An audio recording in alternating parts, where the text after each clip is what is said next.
Dans les années 1850, Rochester était une ville relativement nouvelle, avec beaucoup de nouvelles industries et de nouveaux arrivants. Les premiers croyants de l'Avent s'y installèrent pour quelques années dans une sorte de communauté de jeunes.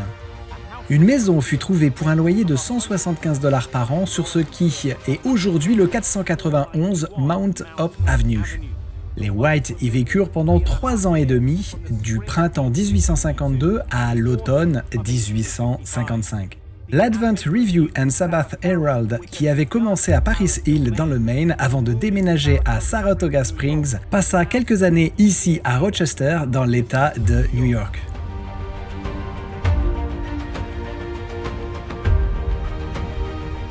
C'est ici à Rochester, dans l'État de New York, que les adventistes achetèrent leur première presse à imprimer, une presse manuelle originale de Washington. Pour la première fois, la Review and Herald fut imprimée sur une presse appartenant à l'Église adventiste, exploitée par des travailleurs adventistes observant le sabbat. Elle se maintiendra jusqu'au 30 octobre 1855, quand elle fut déplacée à Battle Creek dans le Michigan. Les années passées ici à Rochester furent cependant remplies de sacrifices et de dévouement.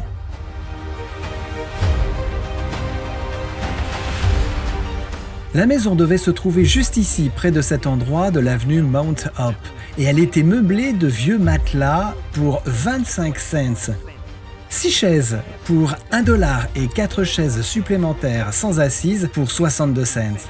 Comme ils n'avaient pas les moyens d'acheter des pommes de terre, ils mangèrent des navets à la place. Le beurre étant cher, ils ont utilisé de la sauce aux fruits et les haricots faisaient partie intégrante de leur régime alimentaire. Les travailleurs, principalement des adolescents et des jeunes d'une vingtaine d'années, travaillèrent pour un peu plus que leur chambre, leur nourriture et leurs vêtements. Et environ 12 d'entre eux vivaient à tout moment dans la maison des White, ainsi que la presse à imprimer.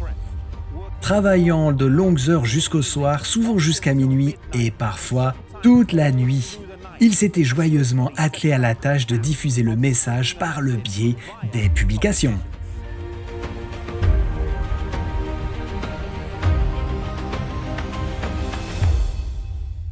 Uriah Smith, qui refusa une offre d'emploi lucrative pour venir travailler en échange du gîte et du couvert, vécut ici pendant quelques semaines, déclara que rien ne s'opposait à ce qu'il mange des haricots 365 fois d'affilée.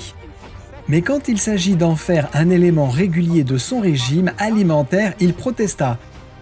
D'autres personnes comme George Amadon, Warren Batchelor, Annie Smith, John Loborough, John Andrews, Nathaniel et Annie White passèrent tous par ici au milieu des années 1850. Beaucoup moururent prématurément.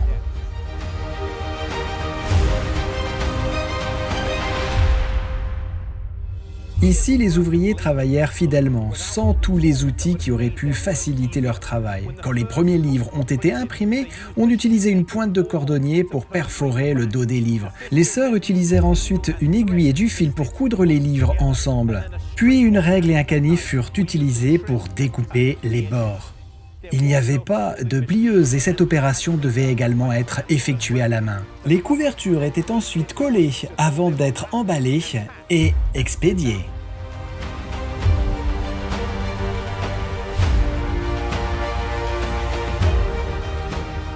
Aujourd'hui, beaucoup d'entre nous vivons une vie d'abondance bien loin de ses humbles débuts.